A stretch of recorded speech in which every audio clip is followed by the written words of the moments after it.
पार्ले जी के 5 वाला पैकेट पहले 100 ग्राम का हुआ करता था, फिर धीरे धीरे कम होते होते आज सिर्फ 55 ग्राम का है। नेस्ले की मैगी पहले 10 रुपए का पैकेट आता था, फिर 12 रुपए का तो उसका प्राइस कर ही दिया, लेकिन जो 100 ग्राम का वेट था वो अब सिर्फ 70 ग्राम ही बचा है। ये सब कुछ क्या है, क्यों हो रहा है, ध्यान से सुनना ये बात। ये वो दानव है जो धीरे धीरे आपकी सारी अर्निंग्स खा जाएगा, और मजे की बात यह है कि हमको पता भी नहीं चल रहा, और पता भी चल रहा है तो हम उसका कुछ बिगाड़ नहीं सकते। इसको कहते हैं श्रिंकफ्लेशन। श्रिंकफ्लेशन क्या होता है, या तो आप अपने प्रोडक्ट का साइज कम कर दो, या तो उसकी क्वांटिटी कम कर दो, या उसकी क्वालिटी गिरा दो, उसको कहते हैं श्रिंकफ्लेशन। शब्द बना है इन्फ्लेशन को लेके, जहां पे दुनिया में बढ़ती महंगाई के बावजूद भी एक प्रोडक्ट का प्राइस नहीं बढ़ता है, उसके बावजूद कंपनियां उसमें से प्रॉफिट निकाल लेती हैं। उस फिनोमिना को कॉर्पोरेट कहता है श्रिंकफ्लेशन, और इसको बड़ा पसंद करता है। देखो ये जो चैनल है ना, वो थोड़ा सा बिजनेस फोकस लोगों के लिए है, थोड़ा सा कॉर्पोरेट्स, थोड़ा सा एंटरप्रेन्योर्स, थोड़ा सा स्टार्टअप्स के लिए।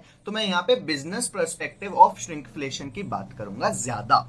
अब होता क्या है कि जैसे जैसे मार्केट में कंपटीशन बढ़ रहा है, और जैसे जैसे कि हम देख रहे हैं कि जो इंडस्ट्रीज हैं वो एक दूसरे पे इंटरडिपेंडेंट होती जा रही हैं, वैसे वैसे उनके ऊपर एक प्रेशर भी बढ़ गया है प्राइस वॉर का। प्राइस वॉर का प्रेशर ये है कि अगर एक प्रोडक्ट मैं आज 10 रुपए का बेच रहा हूं, तो भले ही मेरे कॉस्ट में कितना भी चेंज क्यों ना आ जाए, भले ही मेरा माल कितना भी महंगा क्यों ना हो जाए, भले ही मेरे को कोई अब नॉर्मल लॉस ही क्यों ना जाए, भले ही मेरे खर्चे कितने भी क्यों ना बढ़ जाएं, मैं उसको 11 रुपए का नहीं बेच सकता, क्योंकि मेरा कॉम्पिटिटर उस चीज को 10 रुपए का ही बेच रहा है। और अगर मैंने अपना प्रोडक्ट की वैल्यू बढ़ा के 11 रुपए कर दी, तो मेरा प्रोडक्ट कोई नहीं खरीदेगा। ये थ्रेट है, ये एक प्रॉब्लम है, ये एक डेंजर है जो कॉर्पोरेट फील करता है प्राइस वॉर को लेके। और जैसे जैसे कंपटीशन बढ़ता जा रहा है मार्केट में, वैसे वैसे ये फियर भी बढ़ता चला जाएगा। और क्योंकि प्रोडक्शन की कॉस्ट इन्फ्लेशन के होने की वजह से लगातार बढ़ती जा रही है, इसलिए बिजनेसेस को, स्टार्टअप्स को ये देखना बहुत जरूरी है कि कैसे वो अपने कॉस्ट को कंट्रोल करके अपना प्रॉफिट मार्जिन को या तो कांस्टेंट रखें या बढ़ाएं, ताकि बिजनेस ज्यादा अच्छी तरीके से परफॉर्म करे। अब देखो ये सारी चीजों की करने की जरूरत क्यों थी भाई। एक तो महंगाई बढ़ रही है, कस्टमर को महंगा सामान दे नहीं सकते हैं, कॉम्पिटिटर अपना प्राइस बढ़ाएगा नहीं बढ़ाएगा उस पर हमारा कोई कंट्रोल नहीं है। इस वजह से कंपनीज ने क्या करना चालू किया, उन्होंने प्रोडक्ट का उसकी क्वांटिटी या क्वालिटी कम करनी चालू कर दी, जिसकी वजह से वो थोड़ा सा बचा लेते थे अपने प्रोडक्ट में। आगे बढ़ने से पहले मैं कुछ एग्जांपल देखता हूं। अब देखो HUL का जो विम बार है वो 10 रुपए की होती थी 125 ग्राम की, लेकिन अब वो सिर्फ 135 ग्राम ही मिल रही है। हल्दीराम की जो आलू भुजिया बहुत फेवरेट रही इंडिया में, वो 10 रुपए का पैकेट पहले 55 ग्राम का होता था, अब वो पैकेट सिर्फ 42 ग्राम्स का है। लेज चिप्स की मैं बात करूं तो 30 रुपए का लेज का पैकेट पहले 200 ग्राम्स का होता था, अब सिर्फ 180 ग्राम्स का है। इसको कहते हैं, इसको लोगों ने आजकल कहना चालू कर दिया इकोनॉमीज ऑफ चीटिंग या इकोनॉमीज ऑफ स्टीलिंग, फूलिंग। क्यों? क्योंकि कंपनी अपने प्रोडक्ट का प्राइस नहीं बढ़ाएगी। जो सामान आपको पहले 10 रुपए में मिल रहा था वो अभी 10 रुपए में ही मिलेगा, लेकिन आपको पता नहीं चलेगा कि कब एज अ कस्टमर आपके माल की वैल्यू कम हो गई है। वैल्यू इन द सेंस उसका वेट कम हो गया, उसकी क्वांटिटी कम हो गई है, उसकी क्वालिटी कम हुई है। प्राइस में चेंज नहीं आएगा, लेकिन माल की क्वालिटी और क्वांटिटी बदल जाएगी। इस चीज को श्रिंकफ्लेशन कहते हैं, और यही वो दाना है कि अब आप स्पेंड तो कर रहे हो, पर पहले अगर 10 रुपए खर्च करने में आपको 4 बिस्कुट मिलते थे फॉर एग्जांपल, तो अब 10 रुपए खर्च करने में आपको 4 बिस्किट नहीं मिलेंगे, आपको सिर्फ 3 या 2 ही बिस्किट मिलेंगे।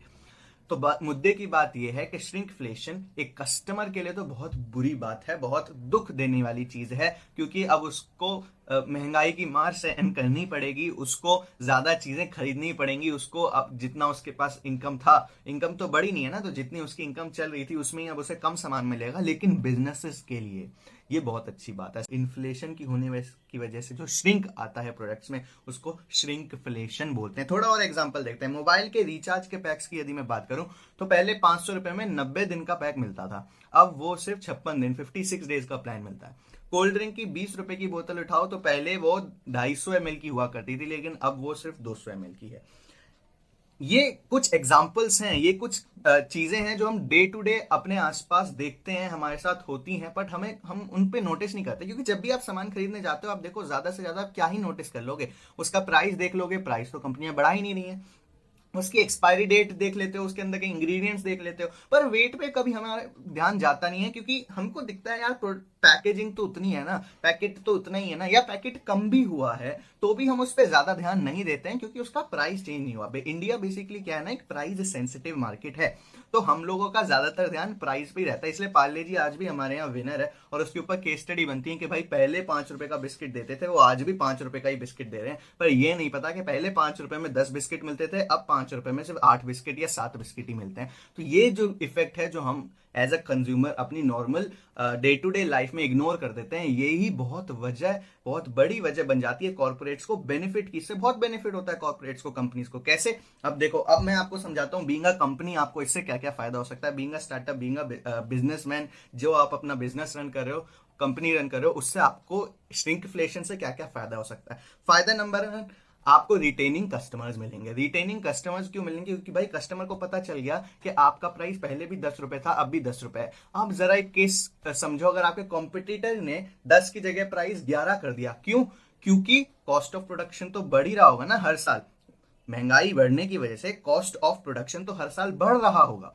उसकी वजह से अगर आपके कस्टमर ने प्राइस बढ़ा दिया लेकिन आपने श्रिंकफ्लेशन का फायदा उठाते अपना प्राइस कंट्रोल रखा, उससे कस्टमर आपके पास टिका रहेगा क्योंकि उसका आप पे भरोसा बन जाएगा कि भाई साहब ये बंदा जो है ये पहले भी 10 रुपए का देता, अब भी 10 रुपए का देता है, इससे दूर नहीं जाना, ये हमारे बारे में सोचता है, ये प्राइस बिल्कुल फिक्स रहती है। जिसकी वजह से मैंने भी बताया पार्ले जी बहुत ज्यादा सक्सेसफुल हुआ कि पहले भी 5 रुपए का आता था, अब भी 5 रुपए का आता है। अब वेट पे हम लोग ज्यादा ध्यान देते नहीं है। तो पहला फायदा श्रिंकफ्लेशन का कंपनीज को हुआ कि उनके कस्टमर्स जो है वो रिटेन होने चालू हो गए। सेकेंड फायदा है maintaining profit margin. Maintaining profit margin मतलब देखो, इकोनॉमिक्स में क्लास 11th की इकोनॉमिक्स में जाओ, वहां पे देखो प्राइस का क्या मतलब होता है। Price is equal to quantity into cost. Quantity into cost. अब कॉस्ट आपकी इन्फ्लेशन की वजह से हर साल बढ़ती जा रही है, प्राइस आपको कांस्टेंट रखना है, तो एक चीज से आप खेल सकते हो, वो क्या है? क्वांटिटी। अब क्योंकि आपको अपने प्रॉफिट मार्जिन भी मेंटेन करके चलना है, प्रॉफिट्स भी कम होने नहीं देना है, तो आप इस क्वांटिटी को कम कर दोगे।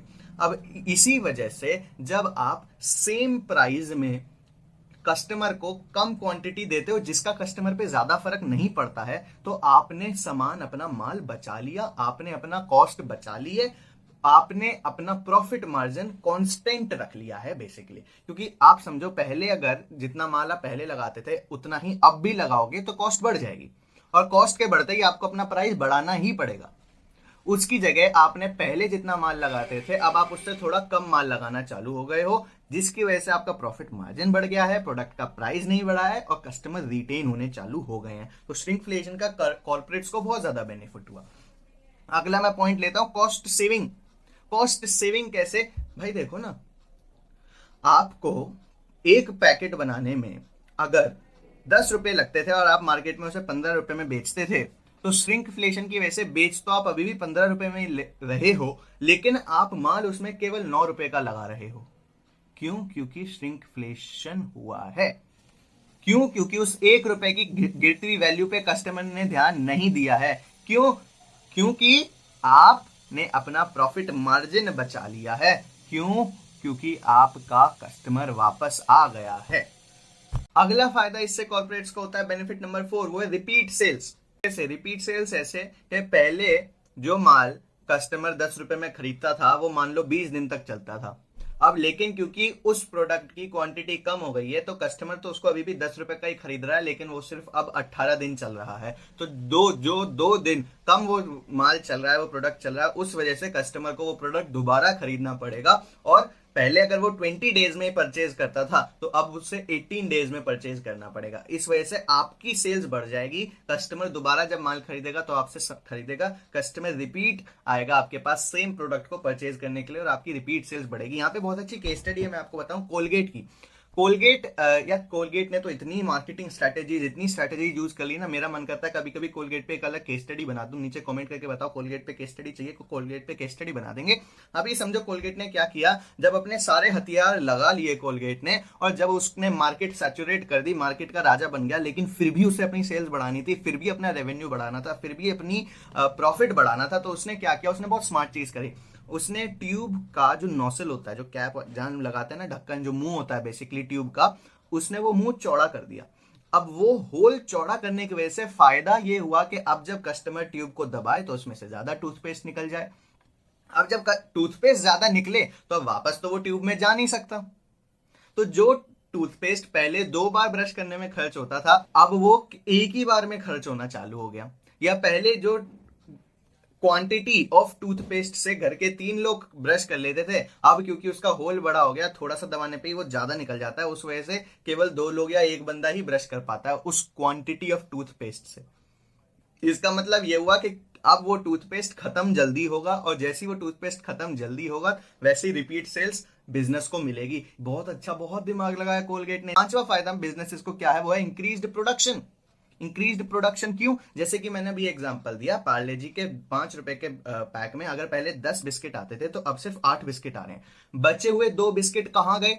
वो बचे हुए 2 बिस्किट हर पैक में से इकट्ठे किए और फिर उनका दोबारा से 8-8 बिस्किट का अलग पैक बना के बेच दिया। तो पहले अगर आप 20 पीसेस बना पाते थे 10-10 बिस्किट ईच के साथ, अब क्योंकि आपने 8 बिस्किट्स पर पैक कर दिए हैं तो आप हो सकता है 20 की बजाय 25 पैक्स बना पाओ, जिसकी वजह से आपकी प्रोडक्शन क्वांटिटी बढ़ जाएगी, आपकी प्रोडक्शन मैं कहूं स्टॉक आपका बढ़ जाएगा। और आपका स्टॉक बढ़ते ही, स्टॉक बढ़ने का मतलब क्या? अब आपका कुछ खर्चा थोड़ी लगा, पहले 10 बिस्किट दे रहे थे अब 8 बिस्किट दे रहे हो, खर्चा कुछ एक्स्ट्रा नहीं लगा, लेकिन आप उसी माल को आप ज्यादा लोगों को बेच सकते हो, जिसकी वजह से आपको ज्यादा सेल्स आएगी और आपके पास ज्यादा रेवेन्यू जनरेट होगा, ज्यादा प्रॉफिट मिलेगा। तो पहले अगर 200 बिस्किट से वो 100 रुपए कमाते थे, अब तो 200 बिस्किट से अब वो 120-130 रुपया कमा लेंगे। यह है इंक्रीज्ड प्रोडक्शन की ताकत। तो 5 फायदे मैंने आपको बताया श्रिंकफ्लेशन को, के जो एक बिजनेसेस को होते हैं। अब श्रिंकफ्लेशन को लोग कहते हैं हिडन इन्फ्लेशन, क्योंकि जैसे कि मैंने बोला ये पता नहीं चलता है कि ये हुआ कब, लेकिन हो जाता है। ये वो मॉन्स्टर है जो आपकी अर्निंग्स धीरे धीरे खा रहा है और आपको पता भी नहीं चल रहा है। इसमें फायदा ये है, श्रिंकफ्लेशन की वजह से आपकी सेल्स नहीं गिरती है। अब ऑब्वियसली ऊपर जो मैंने 5 पॉइंट डिस्कस किए, इससे आपको ये बात तो समझ में आई गई होगी कि आपको फायदा ही हो रहा है श्रिंकफ्लेशन की वजह से। As a businessman, as a startup आपको नुकसान कुछ नहीं हो रहा है। आपकी सेल्स या तो उतनी ही है या बढ़ेगी, कम तो नहीं होगी इस वजह से, अनटिल एंड अनलेस आप इतना बड़ा कोई चेंज कर दो अपने प्रोडक्ट में कि कस्टमर उसे नोटिस करना चालू हो जाए। तो अब यहाँ पे कस्टमर के लिए क्या है कि आपने कॉर्पोरेट के लिए तो बता दिया, कंपनी के लिए तो बता दिया, कस्टमर के लिए क्या है? तो कस्टमर भाई कुछ नहीं कर सकते तुम इस चीज का। जब भी परचेज करो थोड़ा सोच समझ के वाइजली परचेज करो, ध्यान रखो इन चीजों का, अवेयर रहो, और एक बार कॉम्पिटिटर का प्रोडक्ट भी एक बार नजर में से निकाल लो, देख लो कि कॉम्पिटिशन क्या दे रहा है, तुम्हारी कंपनी क्या दे रही है, बस इसके अलावा कुछ नहीं कर सकते। और ये चेंज भी ऐसा है ना कि एक बार कस्टमर ने आपको 20 रुपए में या 10 रुपए में 8 बिस्किट की आदत डाल दी, या 5 रुपए में 8 बिस्किट की आदत डाल दी, तो भले ही आगे जाके उसकी कॉस्ट कम ही क्यों ना हो जाए, भले ही आगे जाके वो 10 बिस्किट देने की क्षमता, देने की कैपेसिटी अपने अंदर जनरेट क्यों ना कर ले, वो कभी देगा नहीं, क्योंकि उसे अब इससे फायदा होने वाला है। भले ही कितना भी उसे उसकी बाद में सिचुएशन बेटर क्यों ना हो जाए, लेकिन बाद में एक बार अगर उसने 10 रुपए से 10 बिस्किट से 8 बिस्किट कर दिए तो वो वापस 10 बिस्किट नहीं करने वाला है। तो श्रिंकफ्लेशन की वजह से तो चेंज है वो अक्सर इरेजिस्टिबल और इरिवर्सिबल होता है, लॉन्ग लास्टिंग चेंज होता है। As a startup owner, as a business owner, shrinkflation को आपको जरूर कंसिडर करना चाहिए। अगर इन्फ्लेशन की वजह से आप परेशान है तो आपको श्रिंकफ्लेशन का जरूर एक बार देखना चाहिए। सारी कंपनीज आजकल ये कर रही है, कोई गलत बात नहीं है। लीगली भी यदि आप देखें तो ऐसा करना कहीं भी प्रोहिबिटेड या रेस्ट्रिक्टेड नहीं है, कंपनीज के पास पूरा अधिकार है कि वो ये चीज कर सकते हैं। इसलिए बहुत बड़े लेवल पे बहुत बड़ी बड़ी कंपनी ये चीज कर भी रही हैं। विद दिस सेड, अगर आपको आज का कंटेंट अच्छा लगा, कुछ समझ में आया, और मैंने एक भी बात ऐसे बताई जो आपको पहले नहीं पता था और आपको फायदेमंद लगी, तो चैनल को जरूर से सब्सक्राइब कर दें, वीडियो को लाइक कर दें, ताकि यूट्यूब को भी पता चल जाए कि मैंने कुछ तो अच्छी बात यहाँ पे बोली है, और वीडियो को आगे शेयर कर दें अपने दोस्तों के साथ। That's all for today, thank you and have a nice day.